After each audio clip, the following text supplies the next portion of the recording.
I thank the gentlelady and now yield 3 minutes to my friend from the Hoosier State, Mr. Marlin Stutzman.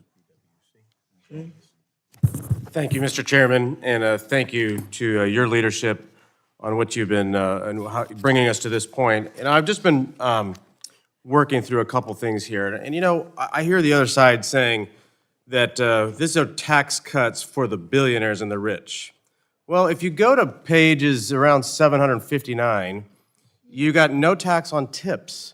You know how many people we have in our districts that work hard every weekend? It's maybe a part-time job. They may make $200 a weekend. They don't have to pay taxes on that. That's going to be a huge boost to their family budget. No tax on overtime. Again, we're giving credit to those people who are willing to go out and work the extra hours to make ends meet. No tax on overtime is a tax for the working person in this country. No tax on a car loan interest. I mean, there's a lot of tax cuts for everyday Americans, and the other side just wants to keep talking like it's only for billionaires. I'll guarantee you there's a lot more voters who are everyday Americans than there are billionaires. This isn't, you know, obviously it's not a perfect bill. In fact, some of us on this side would have gone a lot further. We've got concerns about some of the reforms that we didn't make and had the opportunity, but this bill does make significant progress in protecting the life of the unborn. In this bill, no federal dollars will be used to support abortion practices and services at so-called community health providers like Planned Parenthood.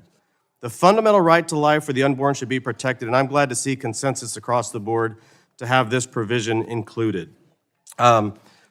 Many states, I want to go back to Medicaid, many states use Medicaid, a program that is intended to serve the most vulnerable as a way to launder federal funds at their disposal.